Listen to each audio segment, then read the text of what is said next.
Chapter 26 is about the z-test for the average. So first, let's do a little motivation for our z-test for the average. So in this example, we're interested in knowing if the average credit card debt for all Utah college students is less than $3,000. And we believe that the population standard deviation is 195. So first, how could we estimate the average credit card debt for all Utah college students? Now notice we're trying to estimate it for all the Utah college students.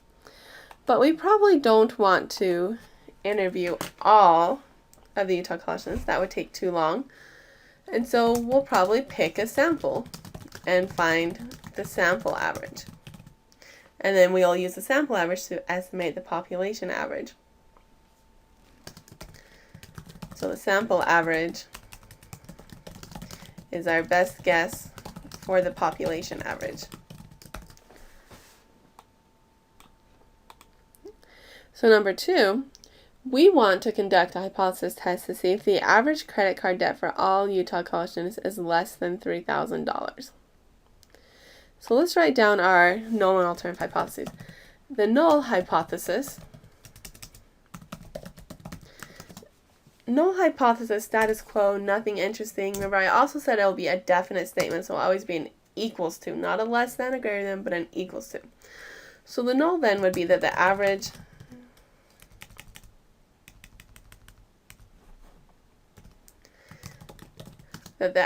debt for all the Utah students is $3,000. The alternative is that the average debt for all the Utah college students is less than $3,000. So once again, the null is kind of status quo, nothing interesting. The alternative is what we're probably trying to hope to prove, and we're trying to show that it's less than 3,000. So number 3, we're going to go through and kind of just do like some gut feelings on these. So we don't know anything technical yet, we're just kind of, what do we feel? So the question is, would you believe that the population average for all Utah college students is less than $3,000? If you found a sample average of 2,999. So remember, our sample averages aren't going to be exactly the same as our population averages. That's just due to a little bit of chance error. But we expect our population and sample averages to be close. So if I found a sample average of 2,999, that's very close to 3,000. And so I believe that my population average is 3,000. So specifically, no, I don't think that it's less than 3,000. So no, because 299 is very close to 3,000. So no reason to think that the population average is less than 3,000. What if you found a sample average of 2,000? Then would you believe that the population average is less than 3,000? Well, if I found a sample average of 2,000, 2,000 is really different from 3,000, and I think I would be really suspecting that the population average is less than 3,000. Because once again, a sample average of 2,000, that's very different than my hypothesis of 3,000. And so I would think that the population average is less than 3,000. I just want to add a little clarifying point here on A. Since 2,999 is very close to 3,000, I would say no reason to think the population average is less than 3,000. For C, what if you found a sample average of 400? Well, for sample average of 400, that is so far from 3,000. There is no doubt in my mind that the population average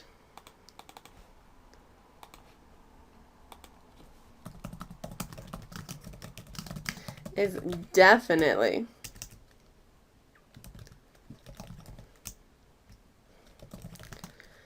less than 3,000, because that sample average isn't even close to a population average of 3,000. let's see, if I found a sample average of 6,000, well, 6,000 is really far from 3,000, but does it make me think the population average is less than 3,000? No.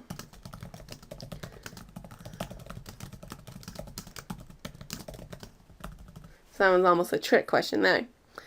And for E, what if you found a sample average of 2,900? So we are off by a bit, but maybe not that much. I mean, the standard deviation is 195, so I'm not quite sure. And so for this one, I'd say I'm not sure. And how would you actually find out? Because my gut feeling isn't quite kicking in here. I don't quite trust just my gut feeling. I want something more mathematical. And to make it more mathematical, I need to calculate the standard error. And there's a question to you, would your gut feeling change based on the sample size? Well, it should, yes, because the sample size and standard deviation affect the standard error. And standard error is how much chance error we expect. So, since the sample size affects your standard error, how much chance error you expect, yes, that would affect my gut feeling. So to answer these kinds of questions, we do want to know what the standard deviation is and also the sample size so that we can calculate the standard error. So now for number 5, let's make it more specific. So let's say we took a sample of 50 students. We found a sample average of 2,920. Do you believe that the population average is less than 3,000? Oh, and don't forget that we already know our population SD is 195.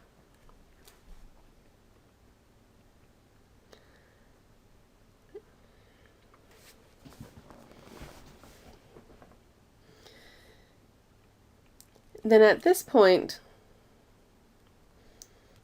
let's think about a few things.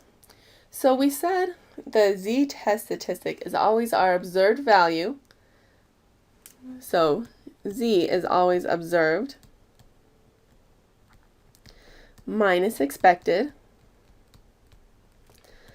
over the standard error. Now in this specific situation, when we're talking about averages, the value we observe is our sample average. And then we minus the expected value for the average over the standard error for the average. That would be the specific situation or specific formula for averages. So I need to know my sample average, my expected value, and my standard error. So let's go calculate those over here. My sample average, they told me, is 2,920. And then, what did you expect for your average? Well, usually for our average, we expect our population average. Now, I don't know exactly what my population average is, but remember for our null hypothesis, or we assume our null hypothesis is true for our calculations. So I'm going to assume that my population average really is that 3,000. So we're going to say it's 3,000. This is my hypothesized value.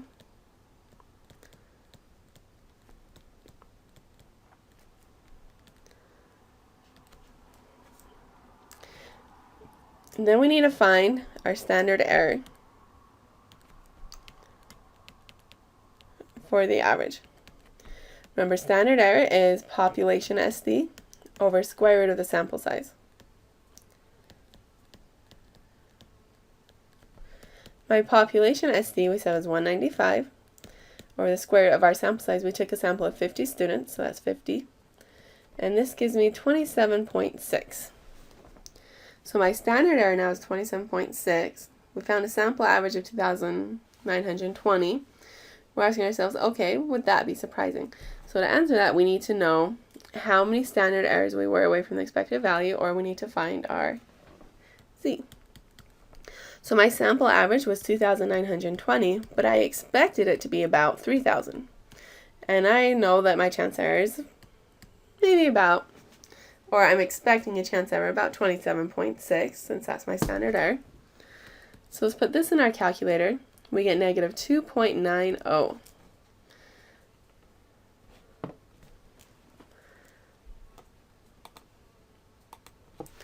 So this means that our sample average is 2.9 standard errors below the expected value.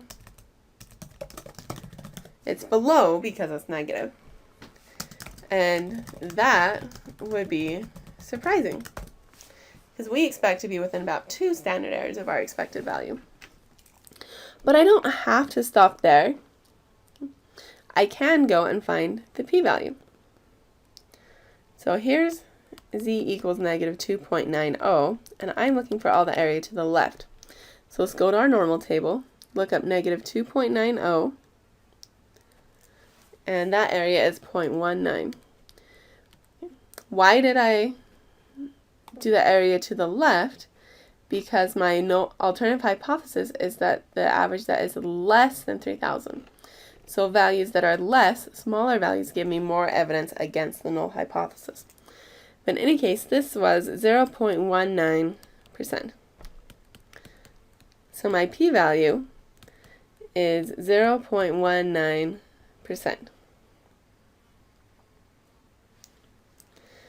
This means that my null hypothesis that the population average is $3,000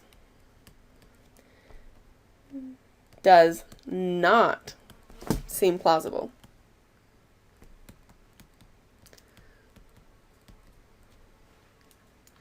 So I conclude that the population average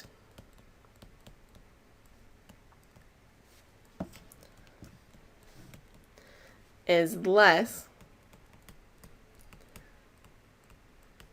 than 3,000. So once again, when you have a small p-value, your null hypothesis does not seem plausible, and you'll reject the null hypothesis, and now we can conclude that my population average is less than 3,000. So notice that we did all of this, and I haven't even introduced to you the specific z-test for average. We just did all of this based on what we learned in the introduction to hypothesis testing, just kind of by reasoning through everything. So now let's actually go on to the next page, and I'm going to officially introduce the z-test for the average. Now that we've learned some of the theory, let's look at our official large sample z-test for the average. So we will use this test of significance, or this hypothesis test, if we are interested in the population average and we have a large sample size, which we'll say is at least 30, because we know that our sampling distribution will look like a normal curve as long as our sample size is at least 30, and so that lets us use the z-curve for this test. Now, before you do your test statistic, you will want to do some preliminary work just to make your life a little bit easier. So you'll find the observed average. That's just equal to what sample average did you get when you picked your sample. The expected value for the average is equal to the population average. Now, we don't know what the population average is, that's why we're doing a hypothesis test. But we assume for all of our calculations that the null is true. So whatever population average, we write in the null hypothesis.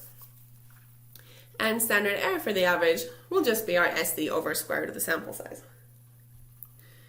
Now for our test statistic, Z, you might remember in our theory we did average minus expected value over standard error. So it's just that same test statistic.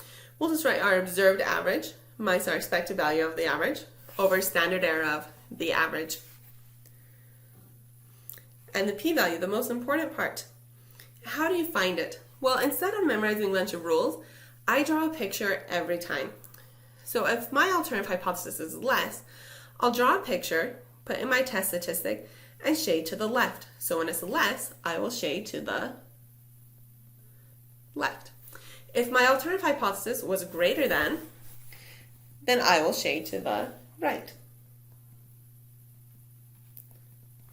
And if my alternative hypothesis was different than, well, my z-value might be negative, it might be positive, I don't know what it will be on our specific problem, but I will draw it on here and then just shade both tails.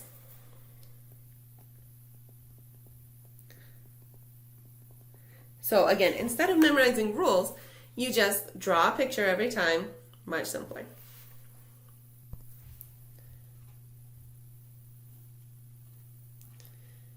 Now, a few remarks. We don't know for sure what our population average is, but again, for our calculations, like I said above, we assume that the null hypothesis is true. So that's what we use for our population average. Also, thanks to the central limit theorem, because our sample size is at least 30, we said it has to be at least 30 to use this test, we can use this test even if the histogram for our sample data or our population data isn't normal. That's because anytime we look at all of our possible sample averages, as long as our sample size is at least 30, they will look normal. The possible averages will look normal. So we can use this test that relies on that. Let's try it out then. So you know that nationally, the average number of hours that parents read to young children is 0.7. You feel like your neighborhood is excelling, so you take a simple random sample of 30 households. Now, when I do anything in statistics, I like to write down my information that they give me up at the top of each problem. So I know that my sample size equals 30. Okay, let's see, we find that the average, that sounds like the average of the sample, so my sample average equals 1.1, and the SD equals 0.6 hours, and that the reading times are normally distributed. Let's see, so let's go through and find our null and alternative hypotheses. I find it easier to write the alternative hypothesis first. Okay. So what did they want to show? Nationally, the out time was 0.7, but we think our neighborhood is excelling. So that would mean we think ours is bigger than 0.7. So we think that the population average for our neighborhood is greater than 0.7 hours. So that's kind of what we're suspecting, or what we want to show. So our null hypothesis then would just be that the population average is 0.7 hours. There's a few ways that I know that I'm supposed to write that it is 0.7 hours. The null hypothesis is your status quo, nothing interesting, whereas the alternative is what you want to show. Also, in this class, the null hypothesis will always be an equals, or just like is. So it won't say less than or greater than, it will just say the population average is 0.7 hours. Now, of course, anytime we take a sample, we don't expect our sample to be exactly the same as the population average, just due to chance error. So our null hypothesis is that the population average really is 0.7 hours, and any difference we found was just due to chance error. So that's kind of implied every time in the null hypothesis, even if we don't write it every time. So we think maybe the population average is 0.7, we got a sample average of 1.1. Maybe that difference was just due to chance error of what sample I picked. Because every sample gives you a different result. So maybe it was just due to which sample I picked. Okay, coming down here, we want to find our test statistic. First, let's get that preliminary work out of the way. We know that we have to find our observed expected value and standard error. So the observed value for your average is just equal to that sample average, which we got was 1.1. The expected value is equal to the population average if the null is true, so that's 0.7. And the standard error for the average is the SD, so 0.6 over square of your sample size of, so over square root of 30, which should give me 0.1095. Now, again, in this class, we're not too worried about rounding. If I have something that's just a decimal, I'll usually go out to like 4 decimal places. Otherwise, like 2 decimal places is usually fine. And you could do 2 decimal places here too. I just wrote 4.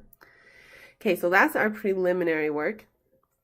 Now you can find your test statistic. Your test statistic is always observed, and we're talking about averages, so I'm just going like average, minus the expected value of averages over the standard error of averages. So our observed value is 1.1 minus expected value of 0.7 over the standard error 0.1095. So 1.1 minus 0.7, make sure you put parentheses around the top, divided by 0.1095. This gives me 3.65.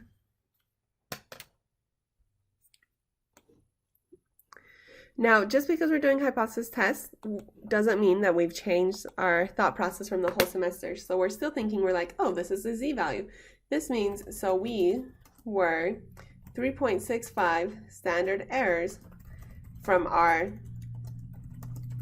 expected value. Now remember, we usually expect to be within like 1 or 2 standard errors, so to be over 3 standard errors away, that would be surprising. And to get something surprising is kind of bad news for your null hypothesis. Now we can find our p-value. So if I was to draw my normal curve, here's my z equals 3.65. Now notice, back up at our alternative hypothesis, we were looking for a greater than. Greater than means we're going to want to shade to the right to get higher values. So I pull up my normal table and I look for the value of 3.65. So 3.65 gives me an area of 99.9869. But notice that's the area to the left. So let's go back, 99.9869.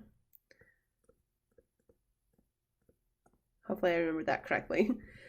99.9869%, which means that's the area to the left. We wanted the area to the right, so we'll do 100% minus that. So minus 99.9869% gives me 0.0131%.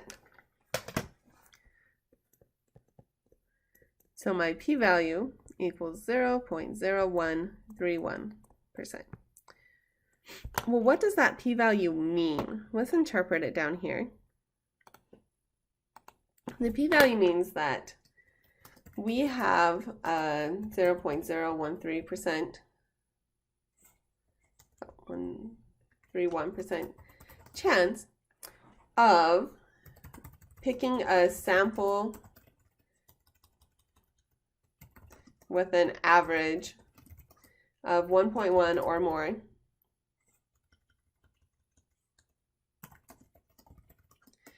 if, and I cannot emphasize that if enough, that's why you'll always see me capitalize it, if the null is true, which means if the true average is really 0.7.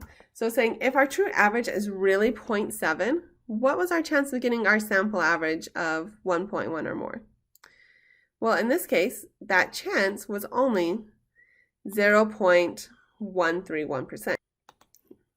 So if the average was really 0.7, we only had about a 0.0131% chance of picking a sample with an average of 1.1 or more. Now, that does not seem very likely at all. That's very unlikely. So does your null seem plausible? I would say no. It definitely doesn't seem plausible. Because I did get that sample average, and that chance was based on if the average was really 0.7. That's such a small chance, that's probably not what happened. So our conclusion would be that we had a small p-value, so we will reject the null hypothesis at the, now let's see, in our class, we always use a 5% significance level, unless we are told otherwise. So we're just always comparing our p-value to 5%. So let's go back here and write this in. It was a small p-value less than 5%. So that means we can reject the null hypothesis at the 5% significance level, because that's the significance level we always use unless I tell you otherwise. So if we reject the null hypothesis, then our actual conclusion that we want to write would be we have evidence for the alternative. So what was our alternative? that the population average is greater than 0.7 hours. So we'd say we have evidence, and then you just rewrite your alternative. We have evidence that the population average for our neighborhood is greater than 0.7 hours. So again, your conclusion, if you reject the null, you always say you have evidence for the alternative. So it basically, just as a side remark, it comes down to asking yourself, what was more likely? Was it more likely in this scenario that the population average was 0.7 and we just happened to get a sample average of 1.1 hours? Now, when I say likely, this was only a 0.0131% chance. Doesn't seem very likely. So does it seem more likely that that was the case, or that our population average for our neighborhood was really more than 0.7 hours? This one seems much more likely. And that's the reasoning behind hypothesis tests. Our next example, bottles of orange juice are supposed to have 16 fluid ounces. Someone suspects that the bottles aren't full enough. So they take a random sample of 100 bottles from a large batch, and the sample contains an average of 15.9 ounces, and the SD is 0.2 ounces. Test the hypothesis that the bottles are being filled correctly against the alternative that they are not full enough. So again, write down all your information up at the top so you know what you're working with. So we took a sample size of 100, and we had a sample average of 15.9. We had an SD of 0.2, and we want to know, is the average less than 16 ounces? Because we want to know, are they full enough? So we're asking, is that average less than 16 ounces? It's always useful to write down the true question. So your null hypothesis, remember, that's always your status quo. It's always an equals. It's just like nothing interesting. So the status quo would be that they're fine. So that would be the population average weight is 16 ounces. And any difference is just due to chance error of which sample I picked. Your alternative hypothesis is what you're actually looking to show, what you're suspecting. And so that would be the average of all the bottles is less than 16 ounces. Now, when you are doing these, you can say population average, you can say average of all, you can say true average. All of those will kind of mean the same thing to us. So now, the next step of hypothesis test is our test statistic. We do have a little bit of preliminary work. So let's find the observed for your average. That's just equal to your sample average of 15.9, the average you actually got. The expected value is equal to your population average if the null is true, so that 16 ounces. And standard error is going to be that population SD, or whatever SD we have of 0.2 over square root of the sample size. So we often don't have population SD, even though that's what was in our formulas originally. So if we don't have it, we'll just estimate it with our sample SD, which was 0.2.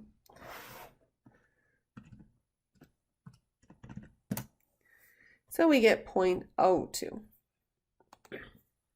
Now that we've done that, we can find our actual test statistic, which is Z is always equal to your observed, and we're talking about averages, so I'll just write average, minus the expected value of your average over standard error of your average. So our observed was at 15.9, but we expected, if the null was true, to get 16 over the standard error of 0.02. This should give me -5. So that means we were 5 standard errors away from our expected value. So we were 5 standard errors away from our expected value. That is very surprising. That makes me kind of suspicious. Now, for your p-value, we draw our curve. We say, here's my z-value, which equals -5. And I shade to the left. And I shade to the left because up in my alternative hypothesis up here, we said that we want to know if it is less than. Anytime it is less than, you're going to be interested in shading to the left. So I pull up my normal table. You'll notice my normal table only goes to -4. So -5 is going to be way up there, and that p-value is going to be very, very small. Basically, if it's off the chart, you can just say it's about 0. Or almost 0. Again, that's because it was just off the charts. Now, to interpret your p-value, the p-value says that we have a almost 0% chance of getting our sample average of 15.9 if the null is true, which means the population average is 16. So again, if that population average is 16, then you have almost a 0% chance of getting our sample average. Since we did get that sample average, does the null seem plausible? I would say no, definitely not. Okay. Which means something must have been wrong, and it was probably our null hypothesis that was wrong. So this was a small p-value, less than 5%. Anytime you have a small p-value, you will reject the null hypothesis. This means we have what we call statistically significant results. And our final conclusion is that we have evidence that the true average of all the bottles is less than 16 ounces. So remember, your alternative or your conclusion is always written in terms of your alternative. So you always say we have evidence, and then you just write the alternative again. Now, as a note here, we found evidence that the average of all the bottles is less than 16 ounces. And in fact, we seem to find a lot of evidence. That's a really small p-value. That means we are very, very sure that the average is less than 16 ounces. But how much less? So our sample average of 15.9 ounces, that's our best guess of the true population average. So our best guess is that the true average is 15.9. But 15.9 ounces, that's not that much less than the expected 16 ounces. That probably won't make a practical difference. Like, I've never gotten something from the store and said, oh, I might be short 0.1 ounces. I better take it back and complain. So it probably won't make a practical difference to most people. So here we learned that statistical significance does not always mean practical significance. Those aren't the same things. So statistical significance means we are very sure that there is a difference. Practical significance means the difference actually matters to normal people. And I don't say that with like normal curve, we'll just say usual real life people. So statistically, as statisticians, we say, oh, we're very sure there's a difference. Now, normal people have to come along and say, yeah, sure, there's a difference, but 0.1 ounces, it doesn't really actually matter. So there is a difference there between, is it statistically significant? Are we sure there's a difference? And then practical significance of, does that difference actually matter?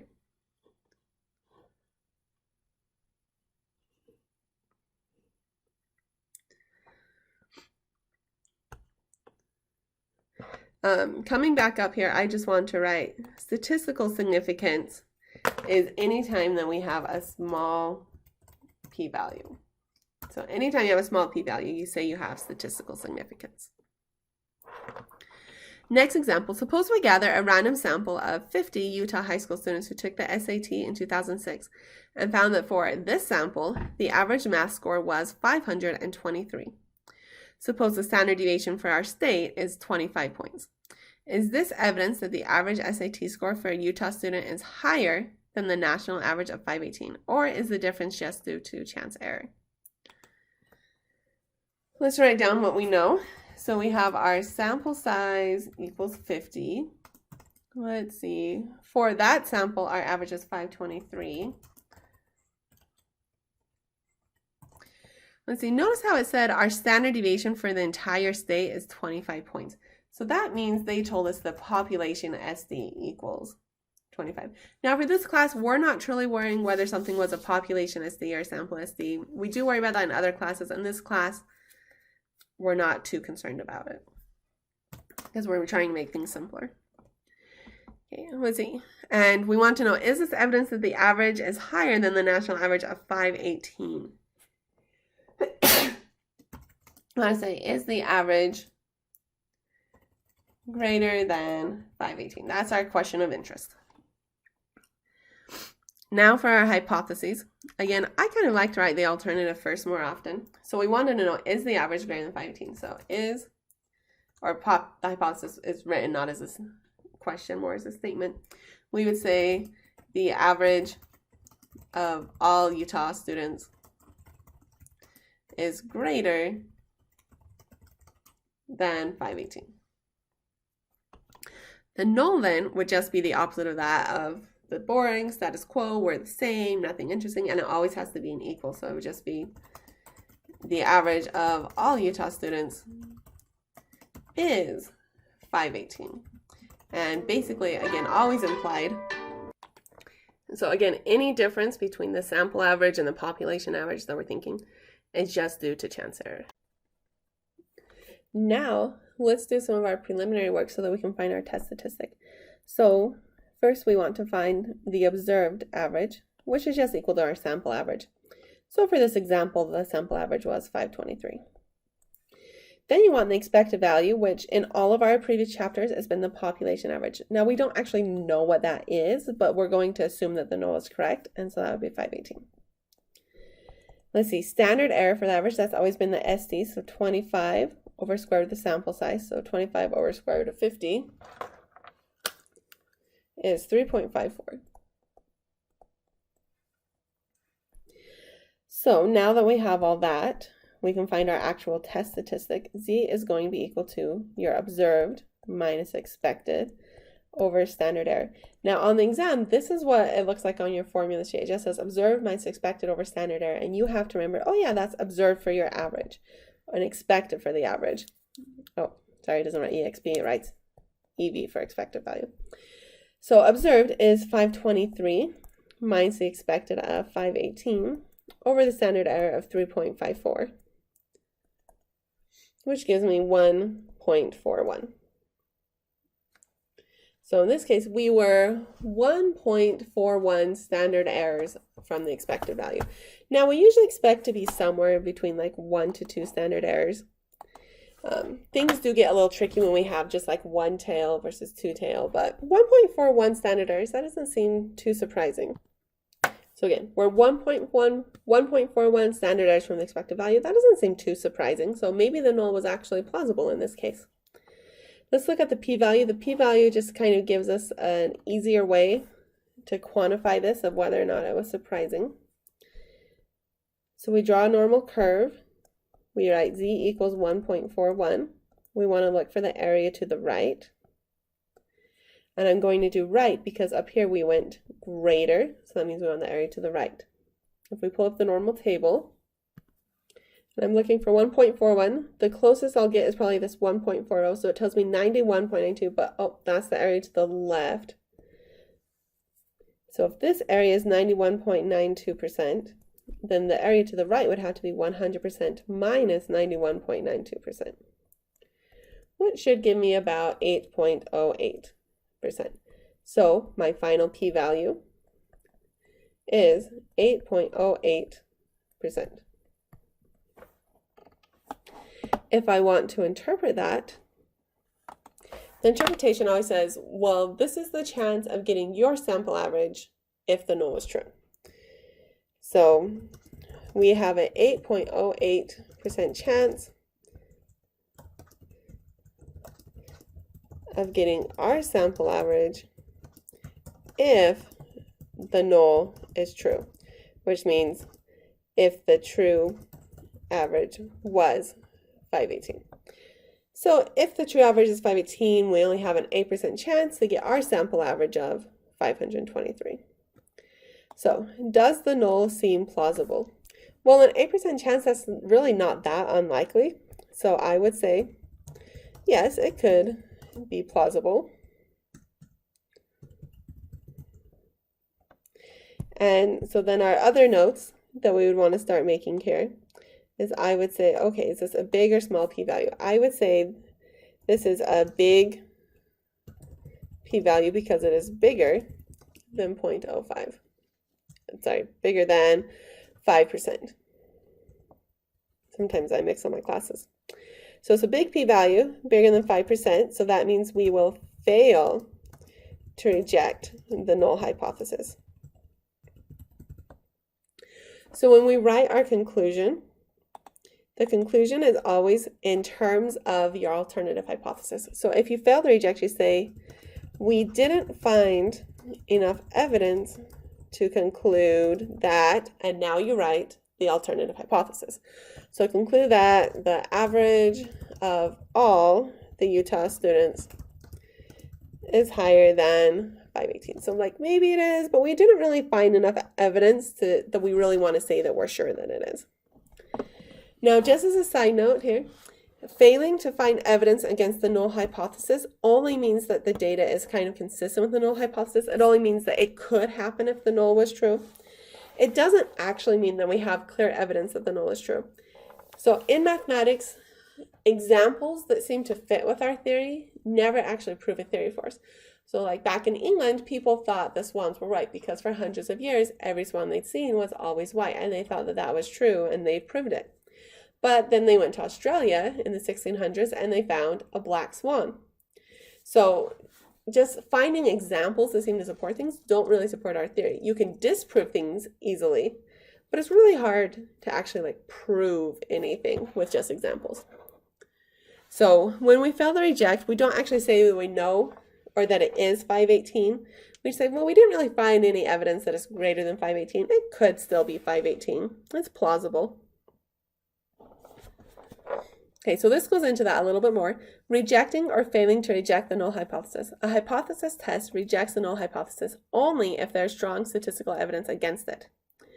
This is similar to our legal system. We declare someone guilty or reject their innocence only if the evidence of guilt is beyond reasonable doubt. We don't actually want to declare them guilty if there's just a little bit of evidence.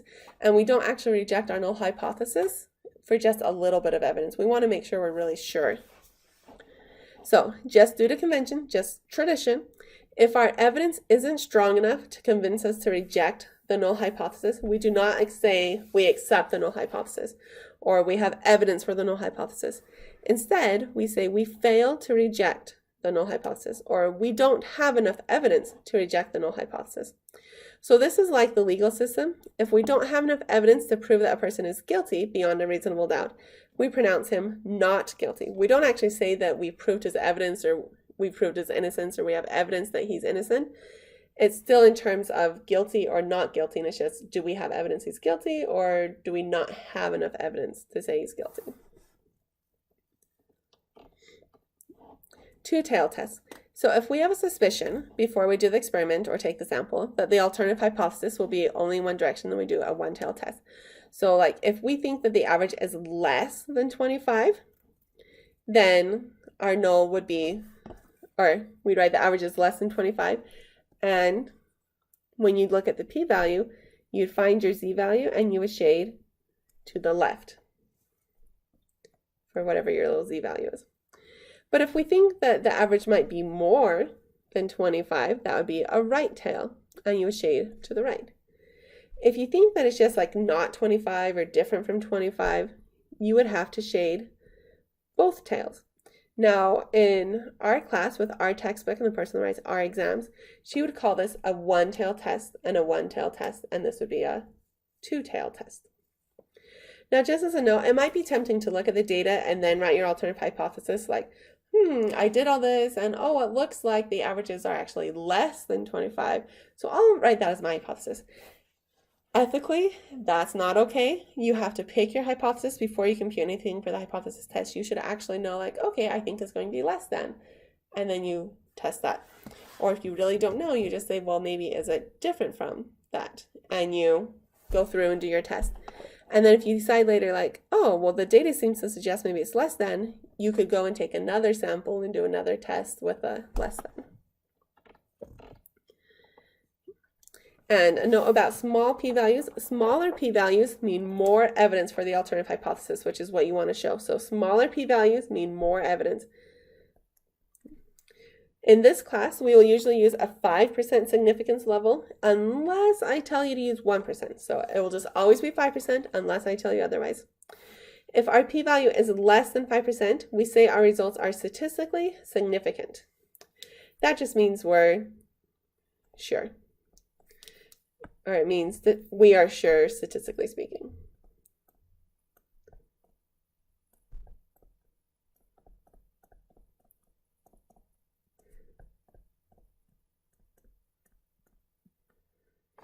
If the p-value is less than 1%, we will say our results are highly statistically significant. So we're just saying we are very sure. And let's actually go back up to the previous page. I forgot to look at my notes. There were a couple things I wanted to write. Up here when we talked about the legal system, just to make it easier for you, make sure you understand everything. In our legal system, our null hypothesis, that was always like your status quo, nothing interesting. The null hypothesis would be that they're innocent, because you're always innocent until proven guilty. So you start off assuming that the person is innocent. And then the alternative is that the person is guilty. And when we write our conclusions, then our conclusions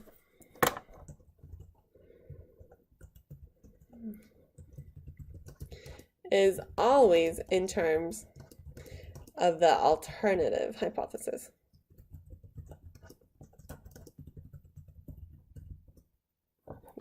So every time you write your conclusion, it's in terms of the alternative. So in our legal system, the alternative is that they're guilty. So our conclusion is either guilty or not guilty. And here on the two-tail test, let's just double check that we have it written down, that if you have two tails, the p-value is the area in both tails.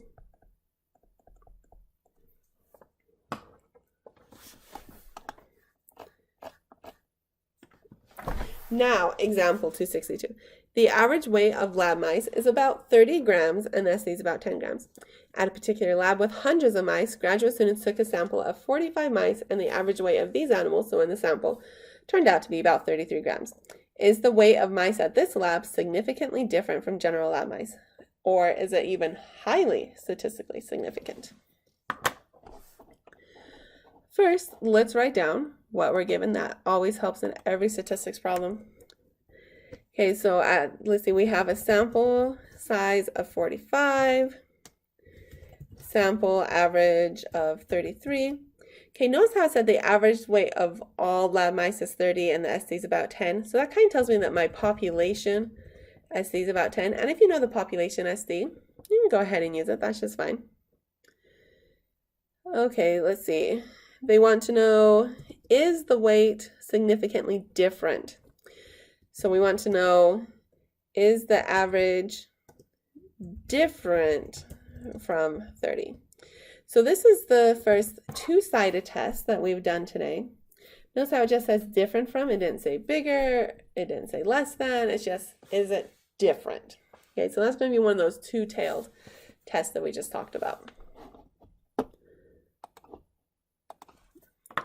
Our null hypothesis would be that the population average is 30 grams, because the null is always just the equals, the boring part, status quo. Everything is the same. The alternative would then be that the population average is different from 30 grams. Now, as we go through our test, let's do our preliminary stuff. Our observed average is going to just be equal to our sample average, which is 33. The expected average, well, if we assume that the null is true, it would just be equal to your population average, which if the null is true, it would be 30, whatever's in the null hypothesis. And the standard error is equal to your standard deviation over square root of sample size.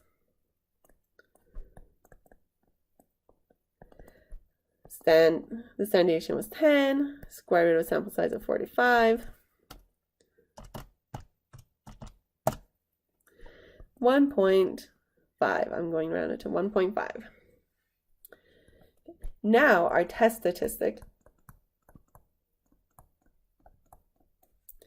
Z is equal to your observed average minus the expected value for the average over the standard error for, you guessed it, the average. So our observed average, our sample average was 33 minus the expected value of 30 over a standard error of 1.5 should give me what, 2? So we're about 2 standard errors away. That's kind of right there on the border. Let's go ahead and find our p-value.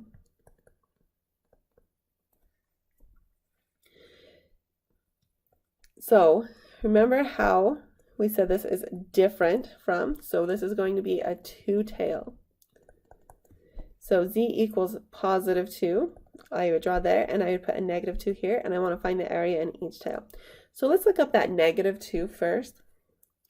So at negative 2, it has an area of 2.28%.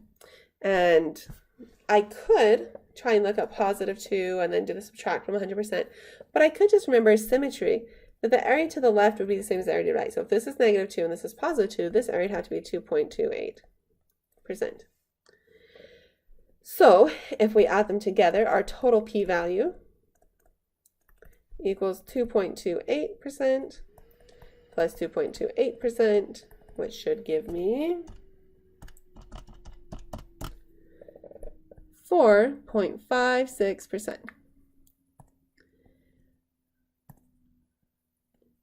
That is very close to 5%, but not quite.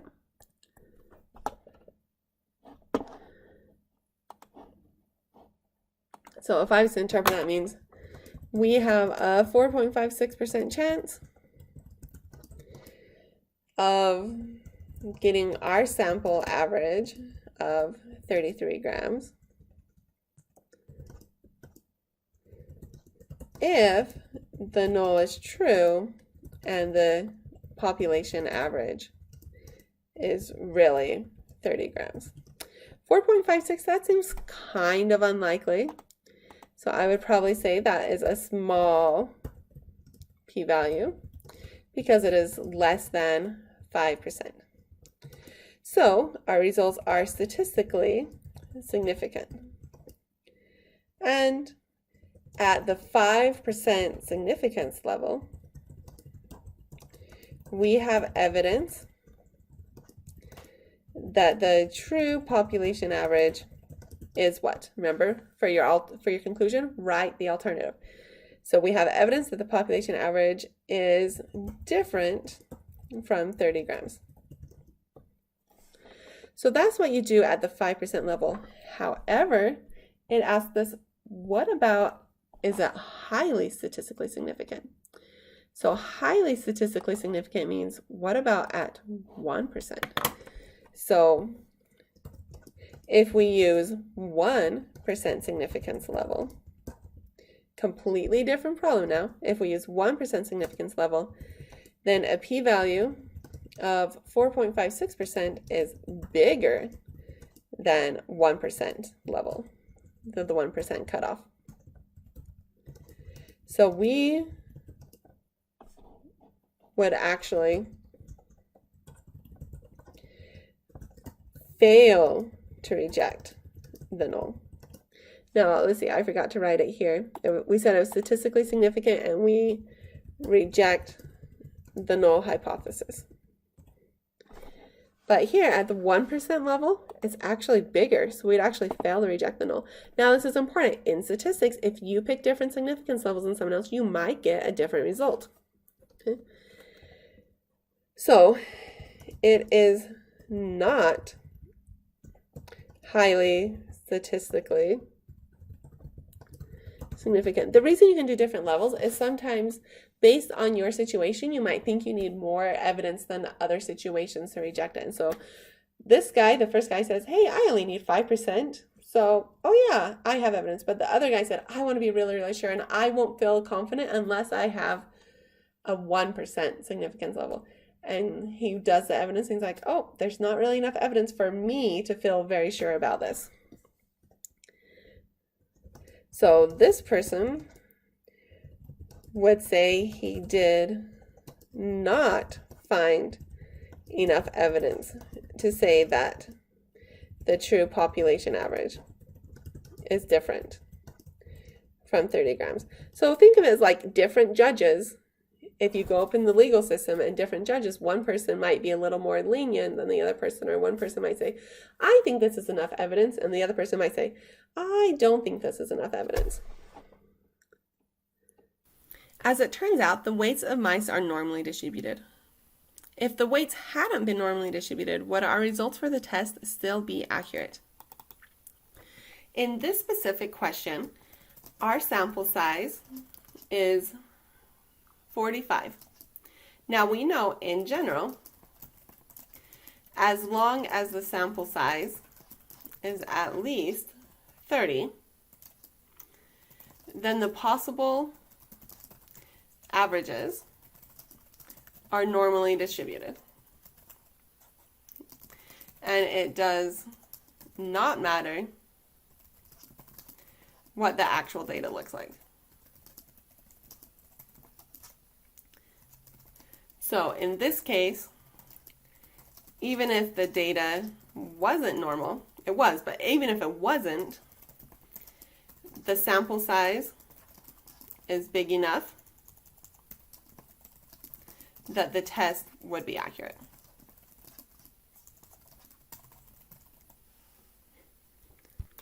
When we reject the null hypothesis, so this is a side note, when we reject the null hypothesis, we have evidence that the alternative hypothesis is true. But we haven't proven it for sure, we only have evidence. Because we are dealing with chance, you can't know which hypothesis is correct for sure. So in this case, our p-value was 4.56%. This means that if the null is true, that means if the average of all the mice at this lab is 30 grams, then the chance of getting a sample of 45 mice with an average of 33 grams or more is only that 4.56%. That might be a small chance, but it's not actually impossible, and it's really not even that small. That's only a 1 in 20 chance. So the null hypothesis might still be true, okay, but it seems implausible, but it might be true. And that's why in statistics, we never say we have proved something. So we found evidence against the null. That kind of means we have evidence for the alternative. The nulls, we've shown that the null seems implausible. It probably didn't happen that the null was true. But we can't say we've actually proved something because we're still dealing with chances, and it still could have just happened by chance that our average was actually 30, but we happen to get a really big sample average.